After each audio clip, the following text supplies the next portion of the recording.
네, 할렐루야. 또 현장과 또 온라인 영상을 통해서 수요예배를 함께 하시는 우리 모든 광야의 가족 여러분들을 예수님의 이름으로 환영하고 축복합니다. 네, 우리 옆에 있는 분들 보시면서 이렇게 인사했으면 좋겠습니다. 의로운 사람이 됩시다. 네. 네, 오늘은 마태복음 1장 18절에서 21절의 본문을 가지고 의로운 사람 요셉이라는 제목으로 하나님의 말씀의 은혜를 나누도록 하겠습니다. 오늘부터는 제가 인간론이 아니라 이 성경의 인물들을 한 명씩 여러분들과 나누도록 하겠습니다. 다른 목사님이 이제 구약의 인물들을 말씀해 주실 거고요. 저는 이제 여러분들과 함께 이 신약의 인물들을 같이 함께 좀 살펴보도록 하겠습니다. 신약에 나온 인물들을 한 명씩 살펴보면서 그들의 그 인생 가운데 담겨 있는 그 하나님의 은혜와 그리고 믿음을 가진 그 하나님의 사람이 어떻게 살아갔는지를 우리가 함께 살펴보면서 은혜를 누리도록 하겠습니다.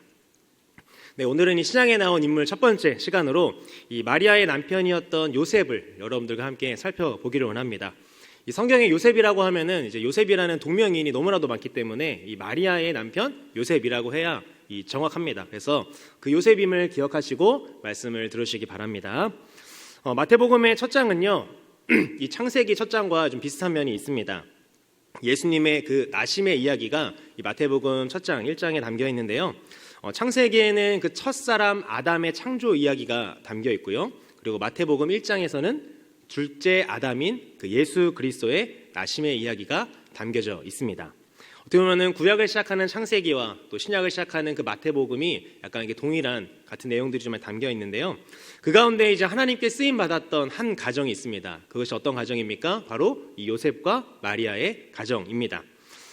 그 가정에 어떤 일이 있었는지 말씀을 통해서 함께 보도록 하겠는데요. 우리 18절 말씀 우리 함께 읽어보도록 하겠습니다. 시작. 예수 그리스도의 나심은 이러하니라. 그의 어머니 마리아가 요셉과 약혼하고 동거하기 전에 성령으로 잉태된 것이 나타났더니. 아멘. 요셉과 마리아가 무엇을 했다고 말합니까? 서로 약혼을 했다라고 말하고 있습니다.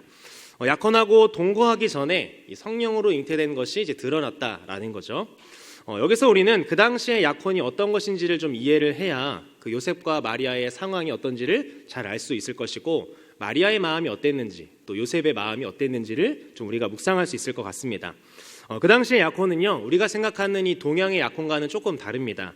우리는 약혼하면 어떻습니까? 약혼을 통해서 뭐 반지 껴주고 뭐 좋은 장소에서 우리 앞으로 결혼할 거예요, 그렇게 이제 약혼을 하잖아요. 그렇지만 그것을 했다고 해서 그들 둘이서 법적인 부부가 되는 것은 아닙니다. 그런데 당시 유대인들이 갖는 그 약혼의 의미는 달랐습니다. 뭐냐면 바로 그 유대인에서는 약혼을 한다 그러면 그것이 바로 이 법적인 부부가 되는 효력이 있었습니다. 그래서 정혼이라고도 했는데요. 유대인들은 결혼식을 2번이나 하게 됩니다. 저도 이제 결혼을 한 번 해봤는데 하나님이 꼭 결혼을 한 번만 하라고 하신 이유가 있는 것 같아요. 이제 2번은 못 하겠더라고요. 근데 유대인들은 결혼식을 2번 하게 됩니다. 첫 번째 결혼식이 바로 약혼인데요. 약속은 그 신부의 집에서 그 첫 번째 약혼이 이루어집니다. 서로 이 부부라는 서약이 이루어지고요. 그리고 준비한 포도주 잔에서 신부와 신랑이 그 포도주 잔을 반잔씩 나눠서 마십니다. 그리고 그 남은 포도주 병에서 그 포도주를 자신들이 서약을 했던 그 서약서에다가 그 포도주를 좀 떨어뜨리는데요. 이것이 무엇을 의미했냐면 그것은 죽음의 문제가 아닌 한 이 혼인은 누구든지 깨지 못한다라고 하는 그 영원성이 그 서약 안에 담겨져 있었습니다.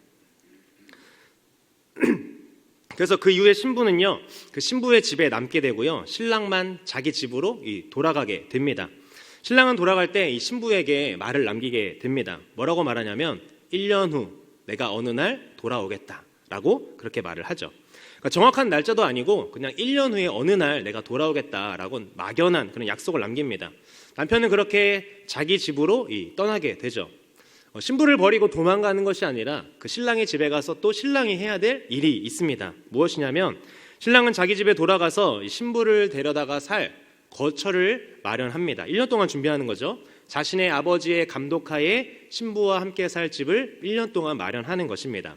그래서 아버지가 야, 이 정도면 됐다, 신부를 데려와도 되겠다라고 허락을 해주시면 그때 다시 그 신부의 집에 가서 신부를 데려와 살 수가 있는 것이죠. 요한복음 14장에 보면 예수님도 자신이 그 떠나시기 전에, 십자가 지시기 전에 제자들에게 말씀을 하셨습니다. 우리 요한복음 14장 2절 말씀 함께 읽겠습니다. 내 아버지 집에 거할 곳이 많도다. 그렇지 않으면 너희에게 일렀으리라. 내가 너희를 위하여 거처를 예비하러 가노니. 아멘. 예수님이 그 십자가 지시기 전에 또 이 세상을 떠나시기 전에 제자들에게 뭐라고 말씀하셨습니까? 내가 너희를 위하여 먼저 거처를 예비하러 간다라고 말하죠. 우리의 신랑이 되신 그 예수님께서 그리스도의 신부인 우리를 위하여 거처를 마련하여 먼저 하나님 우편에 가시겠다라고 우리에게 말씀하신 것입니다. 그렇다면 이 신랑이 거처를 마련하는 동안 그러면 신부는 뭘 하고 있을까요? 신부는 그 신랑을 맞이하기 위해서 그 자신의 집에서 이 신부 수업에 들어가게 됩니다. 이 어머니로부터 이 신부로서 해야 될 일들을 받게 되죠. 오늘날 우리나라 같으면 예전에는 뭘 합니까? 어머니로부터 김장에 대한 것들을 많이 배우게 되죠. 김장은 어떻게 해야 되는지, 또 요리는 어떻게 해야 되는지, 반찬은 어떻게 만드는지, 밥 짓는 건 어떻게 해야 되는지, 또 세탁은 어떻게 해야 되는지, 청소하는 것 등등 신부로서 필요한 그 모든 것들을 교육을 받습니다. 그리고 또 중요한 것이 있습니다. 뭐가 또 중요할까요? 바로 남편 말고 그 이전에 만났던 사람들과의 그 모든 것들을 정리를 해야 됩니다. 같이 찍었던 사진, 뭐 주고받았던 선물, 뭐 그거 들고 가면 안 되잖아요. 걸리면 이제 이거 뭐냐고 막 물어보잖아요. 그러니까 안 됩니다. 추억의 물건 등등 다 이제 버려야 됩니다. 왜요? 이제 한 남자의 아내로만 평생 살아야 하기 때문이죠. 그래서 신부 수업을 받으면 1년 동안 헤어지게 돼 있습니다. 자, 그러면 신부는요 2가지를 할 수가 없는데요. 먼저는 죽음의 문제가 걸리지 않는 한 신랑을 만날 수가 없습니다. 그러니까 신부의 집에서 그 신부 수업을 받으며 하염없이 1년 동안 신랑을 기다리게 되는 것입니다. 두 번째는요, 이 육체적인 관계를 맺을 수가 없습니다. 순결을 지키고 신부로서의 거룩을 지켜야 하는 것이죠. 한 남자의 아내로서 지켜야 하는 것입니다. 자, 그런데 오늘 본문은 뭐라고 말합니까? 점점 그 마리아에게 성령으로 잉태된 것이 드러났다라고 말합니다. 뭐가 어떻게 드러났을까요? 배가 불러오게 된 것이죠. 저도 이제 최근에 1년 동안 아내가 이제 만삭이 몸으로 있어가지고 그 아내의 모습을 보면서 진짜 어머니가 되는 길은 참 힘들구나 라는 그런 생각들을 참 하게 되고, 어머니들은 너무나도 대단하다라는 걸 생각합니다. 그 아름다운 D라인, 아내에게 좀 박수를 좀 주고 싶습니다. 사실 이것을 요셉과 같은 상황을 저희가 경험하지 않았으니까 이제 피부로 와닿지 않겠지만, 만약에 내가 약혼을 했는데 그 약혼녀가 배가 불러온다든지, 만약에 또 우리 자매 여러분들은 약혼자가 있는데 그 약혼자가 배가 나온 다른 여자를 데려온다든지, 만약에 이런 상황을 만약에 맞이했다고 하시면 여러분들 어떻게 하시겠습니까? 뭐 말도 없죠. 그냥 바로 가서 그냥 뭐 손에 쥐고 있는 거 가지고 뭐 어떻게 하겠죠. 아니면 머리끄댕이를 잡거나 아니면 신랑을 하거나 이 약혼은 없던 것이라고 막 소리치면서 난리가 날 것입니다. 제가 만약에 이런 경험을 했다고 한다면 상상도 하기 싫더라고요. 있어서는 안 되는 일인 거죠. 그러나 요셉은 어떻게 했습니까? 우리 19절 말씀 함께 읽어보겠습니다. 그의 남편 요셉은 의로운 사람이라 그를 드러내지 아니하고 가만히 끊고자 하여. 아멘. 성경은 먼저 요셉이 어떻게 했는지를 말해주지 않고요, 요셉이 어떤 사람인지를 먼저 말해주고 있습니다. 뭡니까? 그를 의로운 사람이다 라고 먼저 설명을 해주고, 그 다음에 요셉이 어떻게 했는지를 말해주는데요, 마리아가 배가 불러오는 것을 드러내지 않고 그냥 가만히 끊고자 했다라는 거죠. 그냥 세상 사람들에게, 마을 사람들에게 다 알려지지 않고 그냥 조용히 자기가 해결하겠다라는 그런 마음을 가진 것입니다. 여러분, 성경에서 이 요셉을 의롭다라고 했는데, 그럼 그 당시의 기준으로, 오늘날 기준 말고요, 그 당시의 기준으로 이 요셉이 정말 의로운 사람이었을까요? 이런 질문이 우리에게 있어야 합니다. 자, 여러분에게는 누가 의로운 것입니까? 라고 물어보시면 뭐라고 답하시겠습니까? 어떤 것이 의로운 것입니까? 이렇게 물어보면 여러분들은 뭐라고 답하시겠습니까? 아마도 여러 가지 대답들이 나오겠죠. 뭐 정직한 것, 이를 위하여 뭐 자기를 희생하는 것, 아니면 불의를 보면 참지 못하는 것, 위협심이 강한 것, 이런 등등 아마 대답이 나올 것입니다. 그런데 사실 이 의롭다라고 하는 것은요, 그 시대마다 다르고요, 그리고 또 나라마다 다 다릅니다. 당시 유대인들이 생각하는 의롭다라는 기준이 있었습니다. 그것이 무엇이었을까요? 그 기준에 비하면 정말 이 요셉은 성경에서 말한 대로 의로운 사람이 맞을까요? 유대인들에게 있어서 이 의롭다라는 기준은 딱 한 가지였습니다. 다른 것도 없습니다. 딱 한 가지였는데, 하나님의 율법에 충실한 것, 그것이 바로 유대인들이 봤을 때는 그게 의로운 사람인 것입니다. 어떤 사람을 의롭다라고 할 때 보는 것이 무엇이냐면, 바로 저 사람은 그 율법을 철저하게 지켰는가, 율법을 잘 지켰다고 한다면 그 사람은 너무나도 의로운 사람이 되는 것입니다. 그 당시에는 누구를 의롭다라고 많이 했을까요? 그 서기관과 바리새인들에게 의롭다라는 표현을 유대인들이 많이 했었습니다. 이 기준으로 놓고 봤을 때 그렇다면 이 요셉은요, 의로운 사람이 맞을까요? 율법의 기준으로 놓고 봤을 때 말입니다. 요셉의 이름에 수식된 의롭다라는 기준은요, 그 율법의 기준으로 봤을 때는 요셉을 의롭다라고 하면은 안 되는 것입니다. 왜냐하면 그 마리아에게 일어난 사건은요, 율법의 기준으로는 요셉처럼 그것을 덮어주고 그냥 가만히 끊으면 안 되는 일이기 때문이었습니다. 조용히 그냥 파혼한다고 해결되는 일이 아니었다라는 거죠. 의롭다라고 수식된 그 요셉의 행동은요, 율법에 가장 위배되고 그 율법에 가장 충실하지 못했던 행동이었습니다. 그렇다면 그 율법은요, 이것을 어떻게 규정하고 있을까요? 신명기에 그 내용이 나와 있는데요, 우리 본문 말씀, 신명기 말씀 함께 읽어보겠습니다. 시작.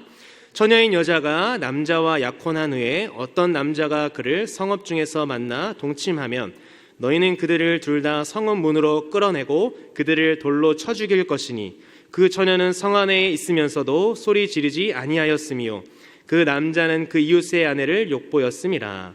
너는 이같이 하여 너희 가운데에서 악을 제할지니라. 아멘. 뭐라고 말합니까? 약혼한 그 신부가 약혼한 남자가 아니라 다른 남자랑 동침을 하게 되면 모두가 그 둘을, 범죄한 그 둘을 다 끌어내서 돌로 어떻게 해요? 쳐 죽이라 라고 그게 말합니다. 그게 바로 율법이 말하는 것입니다. 악을 제하라고 말하는 것처럼 이것이 악이다라고 율법이 말해주고 있는 거죠. 순결해야 하는 신부가 그 순결을 더럽혔다라는 것입니다. 그렇다면 요셉이 의롭다라고 여겨지려면 어떻게 하는 것이 의로운 것입니까? 당장 그 마리아를 불러내어서 그거를 숨기는 것이 아니라 드러내어서 돌로 쳐 죽여야 하는 것이었습니다. 마리아가 배가 불러오는 것을 안 즉시 이거 뭐냐 도대체 누가 이렇게 했냐라고 하면서 마을 사람들만 전부 다 탐문 조사를 해야 됩니다. 조사해서 마리아를 이렇게 만든 남자를 찾아내고, 만약에 그 남자를 못 찾아내면 어떻게 합니까? 마리아라도 공개적인 장소에 드러내서 마을 사람들이 돌로 그 마리아를 쳐서 죽여야 하는 것이죠. 그렇게 돌로 쳐 죽여야만이 성경에서 말한 대로 요셉은 의로운 사람이다라고 말할 수 있는 것입니다. 유대인들 사회에서는 그것이 의로웠던 거죠. 근데 요한복음 8장에도 보면 가늠한 여인을 이제 데리고 옵니다. 예수님을 시험하려고 한 것인데요. 사람들이 그녀를 둘러싸고 돌로 쳐 죽이려 하는 모습이 우리가 보기에는 너무 잔인한 것 같은 그런 모습인데 율법적으로는 그게 맞는 모습인 거죠. 여러분, 그렇다면 이 마리아의 모습을 보고도 드러내지 않고 그냥 가만히 끊고자 했던 이 요셉은요, 의로운 사람입니까? 이 율법의 기준으로 놓고 보면 말입니다. 아니죠. 의로운 사람이 아닙니다. 그렇다면 왜 성경은 그 요셉을 의롭다라고 말하고 있을까요? 당시 율법의 기준이 아닌 이 새로운 기준으로 보라는 것입니다. 성경은 새로운 기준을 가지고 그 요셉을 의롭다라고 칭한 것이죠. 마태가 말하고자 하는 그 의의 기준은 무엇이었을까요? 그 당시 사회에서 말하는 그 의의 기준이 아니라 그것보다 더 뛰어난 일을 말하고자 하는 그 마태의 의도는 무엇이었을까요? 마태는 도대체 어떤 의를 드러내고 싶기에 그 요셉을 의로운 사람이다라고 기록을 했을까요? 우리 마태복음 5장 20절 말씀 함께 보도록 하겠습니다.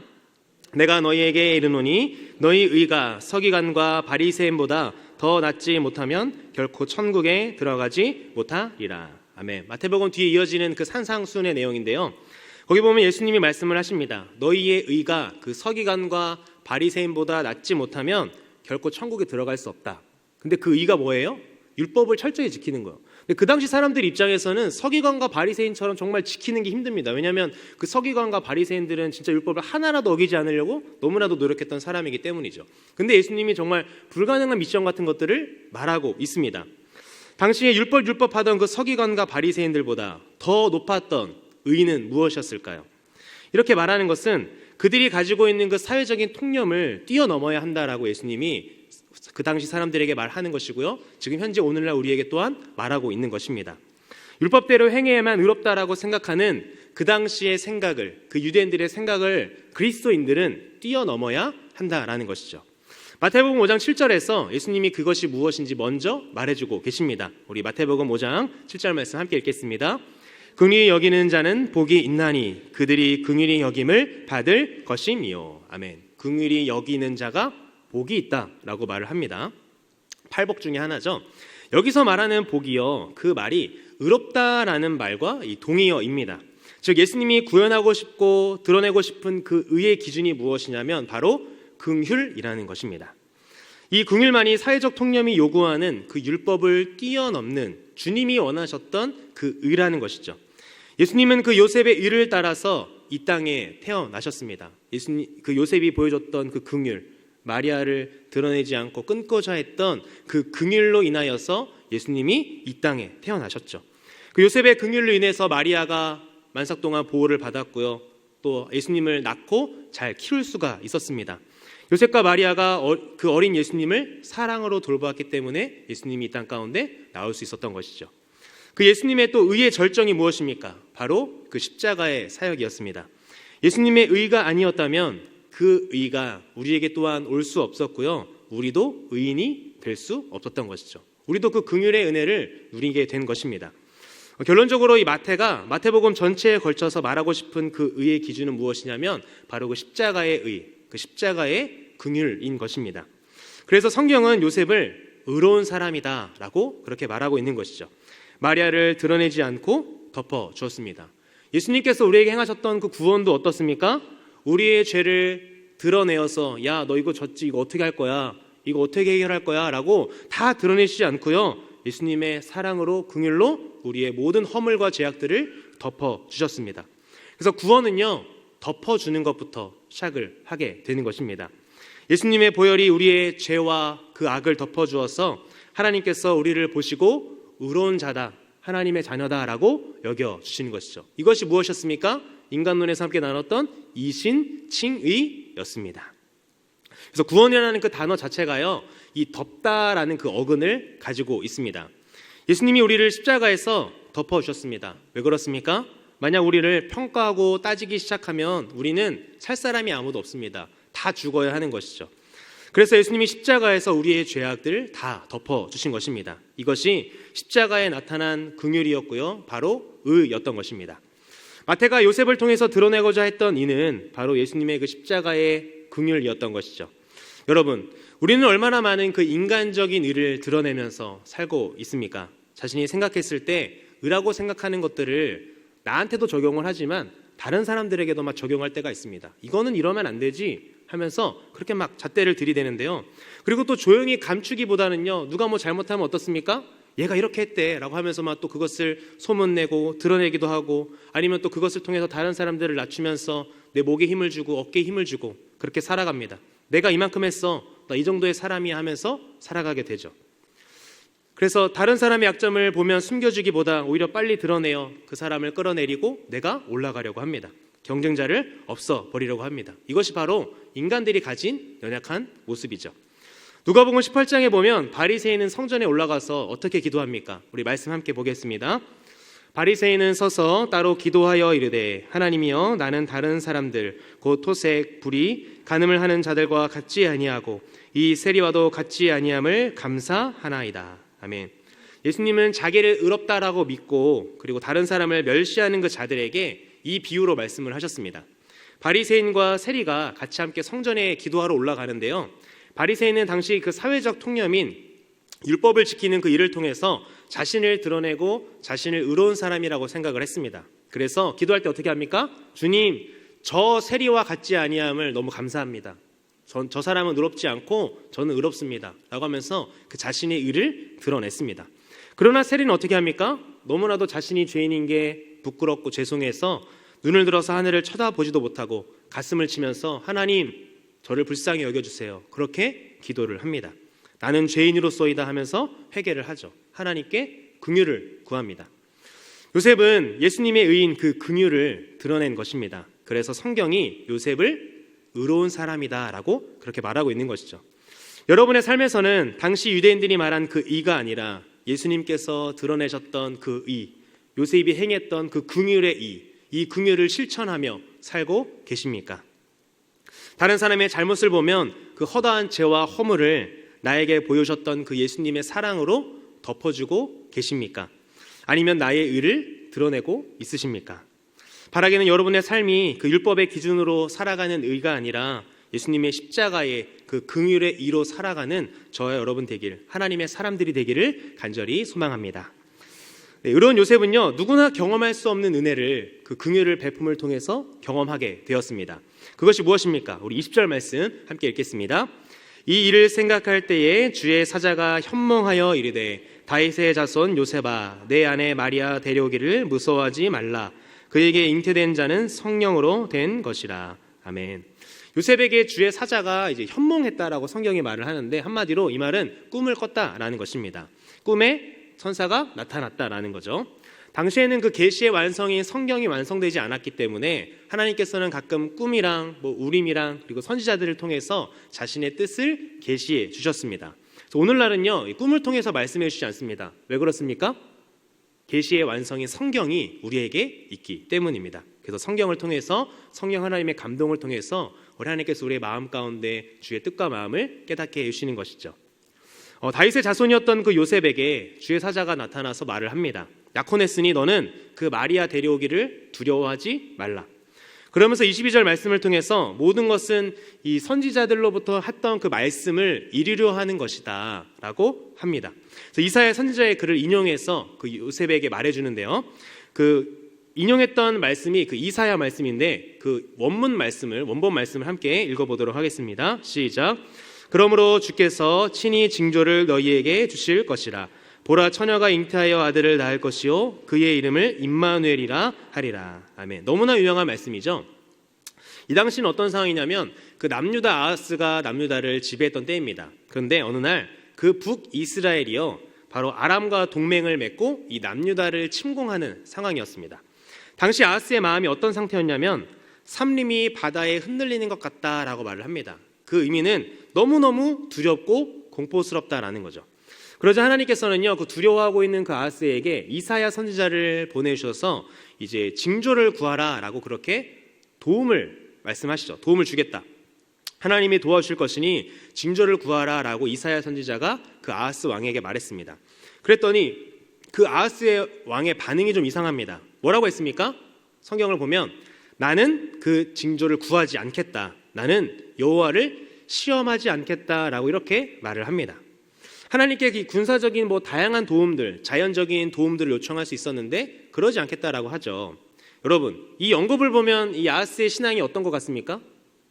너무나도 신앙이 좋은 것 같은 그런 모습이죠. 그런데 그 히브리 원문을 보면 그런 신앙의 좋은 모습이 아님을 우리는 알 수가 있습니다. 아하스의 모습은요, 신앙의 모습이 아니라 오히려 시큰둥한 모습입니다. 어떤 것이냐면 눈에 보이지 않는 그 하나님의 도움 나는 필요 없다. 나는 제일 필요한 게 그냥 눈에 보이는 도움을 달라라는 거예요. 자신의 생각하기에 아람보다 더 강력했던 그 아수르와 자신은 동맹을 맺고 싶다는 겁니다. 그 아수르가 이스라엘을 도와주면 좋겠다, 남유다를 도와주면 좋겠다라고 생각을 했죠. 그것이 현실적으로 확실하기 때문에 그 마음을 가지고 이 아하스 왕은 하나님께 징조를 구하지 않겠다라는 거예요. 그러니까 하나님께 도움을 구하는 것이 아니라 차라리 아수르에게 내가 도움을 청하겠다, 그렇게 말하는 것입니다. 그래서 아하스는 신앙인의 모습으로 하나님께 그 징조를 구하지 않은 것이 아니라 그동안 이방 나라들에게 우리 남유다가 괴롭힘 당할 때 하나님 뭐 하셨습니까? 왜 안 도와주셨습니까? 라고 하면서 왜 이제 와서 징조를 구하라고 하는 것입니까? 라고 그렇게 하소연하는 거죠. 그러니까 한마디로 이 아하스 왕은 하나님께 삐쳐 있는 것입니다. 눈에 보이지 않는 하나님이 아니라 눈에 보이는 그 아수르의 도움이 나는 필요하다라고 말하는 것이죠. 그때 하나님의 입장은 어땠을까요? 아마 아버지의 마음으로서 괴로웠을 것입니다. 도움을 주려고 했는데 그 도움을 구하지 않으면 어떻게 됩니까? 도움을 주고자 한 사람이 약간 뻘쭘하게 되죠. 이 본문에서 우리에게 주는 메시지가 무엇이냐면 그리스도인이라면, 하나님의 자녀라면 하나님을 하나님으로 대접하라는 것입니다. 우리가 아버지에게 도움을 요청해야 하는데 아버지가 아니라 옆집 아저씨한테 아버지에게 부탁할 것들을 요청하고 있다면 그 모습을 본 아버지의 마음이 어떨까요? 어머니의 마음이 어떨까요? 너무나도 안타까울 것입니다. 자녀가 아버지를 아버지로 인정하지 않고 자녀가 어머니를 어머니로 인정하지 않고 다른 곳에 가서 그 아버지의 역할을 해달라고 한다면 너무나도 마음이 아플 것입니다. 그것처럼 하나님도 이 하나님을 하나님으로 대접하지 않을 때 마음이 많이 상하시는 거죠. 그래서 하나님을 하나님으로 대접할 때 하나님은 가장 기뻐하십니다. 아하스는 그 추상적인 도움보다 직접적인 도움을 구했던 것입니다. 눈에 보이는 현실적인 이상적인 것들을 원했던 것이죠. 하나님이 말씀하신 그 이사야 7장 14절에 나오는 처녀라는 단어는요, 히브리어로 보면 이 알마라는 단어로 되어 있습니다. 이것은 처녀라는 말이 아니라 정확한 의미는 젊은 여자를 뜻합니다. 그래서 처녀라는 히브리어 단어가 따로 있습니다. 이 베툴라라는 단어인데요. 그 단어는 그 단어가 아니라 여기서는 그 이제 알마라는 젊은 여자라는 그 단어를 쓴 거죠. 여러분 생각해 보시기 바랍니다. 이 젊은 여자라는 단어의 개념이 클까요? 아니면 이 처녀라는 단어의 개념이 클까요? 그렇죠? 처녀가 아니라 젊은 여자라는 개념이 조금 더 큽니다. 왜 그렇습니까? 그 젊은 여자 안에 처녀라는 개념이 들어가 있기 때문이죠. 그러니까 계시는 선명해야 하는데 하나님은 계시를 하셨는데 젊은 여자라는 이 단어로 넓게 계시를 하신 것입니다. 아하스에게 그 넓은 의미가 담긴 단어를 통해서 자신의 계시를 숨긴 것이죠. 14절의 말을 들었던 그 사람들 입장에서는 이런 의미였습니다. 처녀가 아니고 그냥 젊은 여자니까 젊은 여자가 잉태하여 아들을 낳을 것이다 라는 말이 무슨 말과 같습니까? 쌀로 밥 짓는 소리 한다라는 말, 그런 말과 똑같은 것입니다. 무슨 말입니까? 당연한 얘기를 하고 있네. 그 사람들 생각에는 그랬던 것이죠. 뻔한 이야기를 하고 있다라고 생각했을 것입니다. 그렇다면 하나님은 이 징조의 말씀을 통해 숨은 뜻을 드러낸다는 것입니까? 아니면 숨기려고 했던 것입니까? 아하스 왕에게요? 숨기려고 했던 것입니다. 하나님의 도움을 목말라하지 않는 자들에게 하나님의 계시는 감추어진다는 것이죠. 하나님의 징조를 구하지 않고 그 하나님의 계시를 거절했던 그 아하스에게 그 당시 이스라엘 백성들에게 넓은 개념의 단어인 알마라는 단어를 사용했던 것입니다. 그런데 여러분 이것이 어떻게 됩니까? 수백 년이 흘러서 요셉에게 전해졌습니다. 근데 그 요셉에게 전해졌을 때 이 마태복음에 인용되었던 그 단어는 어떤 단어로 기록이 되었을까요? 헬라어로 파르데노스, 뜻은 무엇이냐면 바로 즉 처녀입니다. 젊은 여자가 아니라 처녀라는 것이죠. 그것이 요셉에게 전해졌던 것입니다. 바로 동정녀. 동정녀가 무엇입니까? 남자를 한 번도 알지 못하는 여자, 즉 처녀인 것이죠. 아하스에게는 젊은 여자라는 단어로 하나님이 계시하셨지만 요셉에게는 처녀라는 단어로 선명하게 자신의 뜻을 계시를 해주신 것입니다. 그 동정녀가 요셉에게 누구라고 말하는 겁니까? 바로 너의 아내, 네가 약혼한 그 여자 마리아라고 말하는 거죠. 요셉은 처음부터 그 이사야의 글을 알고 있었습니다. 왜 그렇습니까? 신실한 다윗 가문의 사람으로서 율법을 계속 읽었고 듣고 알았기 때문이죠. 그러다 주의 사자가 꿈을 꾸다가 이사야의 글을 나에게 말해주는데 놀랍게도 그 이사야 선지자가 했던 그 예언의 내용이 누구에게 임한다는 겁니까? 자신의 가문에, 자신의 인생에, 자신의 아내 가운데 임한다라는 거죠. 그러자 요셉이 어떻게 합니까? 우리 말씀 24절 25절 함께 읽도록 하겠습니다. 요셉이 잠에서 깨어 일어나 주의 사자의 분부대로 행하여 그의 아내를 데려왔으나 아들을 낳기까지 동침하지 아니하더니 나음의 이름을 예수라 하니라. 아멘. 요셉은 주의 사자가 현몽하여 나타난 그 하나님의 계시, 그것이 자신에게 임한 것을 깨닫고 그 말씀대로 바로 행했습니다. 요셉이 평소에 그 하나님의 말씀을 목말라하지 않았고 준비되지 않았다라고 한다면 계시에 대한 그 수납이 가능하지 않았을 것입니다. 하나님 어떻게 이 말씀이 나에게 임했을까요? 나에게 임한 말씀이 아닙니다. 아하스처럼 어떻게 보면 거절했고 구하지 않았겠죠. 하나님의 말씀을 알고 율법을 알았던 요셉은요, 그 구약 선지자 글에 나타난 그 예언의 글이 자신에게 임했다라는 사실을 거부하지 않고 믿음으로 받아들이고 순종을 했습니다. 그래서 아내 마리아를 바로 데려왔고요, 아기를 낳을 때까지 동침하지 않았고요, 그리고 그 아이가 태어나자 그 이름을 어떻게 합니까? 그가 자기 백성을 그들의 죄에서 구원할 자라는 뜻을 가진 예수로 이름을 짓게 됩니다. 아하스 왕과 요셉을 통해서 우리는 무엇을 깨닫게 되는 것일까요? 하나님의 말씀을 반역하고 거부하는 자에게는 그 하나님의 계시가 감추어지지만 늘 그 계시의 말씀에 목말라하고 하나님의 말씀을 사모하는 자에게는 그 계시가 열려지는 정도가 아니라 정말 하나님의 뜻이 무엇인지 나에게 선명해진다라는 것입니다. 그래서 요셉은 이 계시의 말씀의 현몽에 바로 순종할 수 있었던 것이죠. 바라기는 저와 여러분이 이 요셉과 같은 은혜가 있기를 소망합니다. 아하스에게 계시가 불분명해져서 그 하나님의 말씀의 뜻이, 그 계시가 무엇인지 불분명해지는 것이 아니라 계시가 더욱더 선명하여지고 나를 향한 하나님의 비밀과 뜻이 무엇인지를 정확하게 발견해서 그 말씀에 순종하는 삶, 그리하여 그 아기 예수를 양육했던 은혜가 있었던 요셉의 가정과 같이 여러분의 삶 가운데 그런 은혜가 있기를 간절히 축복합니다. 말씀을 맺겠습니다. 오늘 우리는 이 요셉을 통해서 몇 가지를 깨닫게 됩니다. 먼저는 원칙과 법, 율법과 같은 그런 차가운 진리만 존재하는 이 세상 속에서 그것을 더 뛰어넘는 의, 바로 그 십자가의 의, 십자가의 긍휼이 우리에게 있어야 한다라는 것입니다. 자, 요셉은 자신과 약혼했던 그 신부에게 일어난 일을 조용히 덮고자 했습니다. 그 허물이라고 생각한 것을 조용히 덮고자 했죠. 예수님의 긍휼을 그 요셉이 보여주었던 것입니다. 바라기는 십자가에 나타난 그 이를 드러내는 긍휼이 우리 광연교회와 그리고 성도 여러분들의 그 삶을 통해서 여러분들이 생활하는 그 곳곳에 흘러가기를 간절히 소망합니다. 베드로전서 4장 8절에서는 이렇게 말합니다. 우리 함께 읽겠습니다. 무엇보다도 뜨겁게 서로 사랑할지니 사랑은 허다한 죄를 덮느니라. 아멘. 다른 사람들이 하는 만큼 사랑하고 긍휼을 베푸는 것이 아니라 율법의 일을 뛰어넘는 그 사랑을 보여주었던 요셉과 같이 예수 그리스도의 긍휼과 사랑으로 그 주변 사람들의 허다한 죄를 덮어주는 은혜가 여러분들이 있기를 소망합니다. 저도 이 은혜를 누리고 살아가고 있는 것 같습니다. 그 친구들과 같이 얘기했었는데 남편은 왜 맨날 혼날까라는 주제로 좀 얘기를 했었습니다. 아내가 그 긍휼로 저를 좀 용서해주고 있는 것 같습니다. 네, 두 번째는 그 이는 어느 날 갑자기 만들어지는 그 이가 아니라 그 요셉처럼 평소에도 그 하나님의 말씀에 가까이 있고 말씀을 부둥켜 안고 살아가려고 하는 그 자에게 하나님의 계시가 선명하게 임한다라는 겁니다. 세상에는 가짜 뉴스의 이상한 소식들, 근거 없는 내용들이 너무나도 많이 있습니다. 유튜브에 그런 것들이 너무 많이 있죠. 이런 것들 속에서 우리는 어떻게 진리를 구분하고 어떻게 진실을 구분해야 될지 너무나도 막막합니다. 가짜 뉴스, 과장된 뉴스, 그런 자극적인 뉴스 외에 그 하나님의 말씀에 순종하는 마음으로 선한 것을 만들어내는 저와 여러분 되기를 원합니다. 하나님의 방법을 선하게 사용할 줄 알아야 합니다. 그 세상의 논리들을 그 하나님의 말씀으로 갈아엎는 그런 은혜가 여러분들의 삶 가운데 있었으면 좋겠습니다. 다른 사람들이 이렇게 하는 게 맞아라고 할 때 아니다, 성경을 보니까 하나님께서는 이렇게 하는 게 맞다라고 하면서 그 성경의 방법대로 행하는 저 여러분 됐으면 좋겠습니다. 그래서 여러분들 하나님의 말씀을 들을 때 그런 계시와 꿈을 붙드는 우리가 되었으면 좋겠습니다. 하나님의 말씀을 통해서 나를 향한 그 하나님의 뜻이 선명하게 드러나는 은혜가 저 여러분의 삶 가운데 가득 넘치기를 예수님의 이름으로 간절히 축복합니다.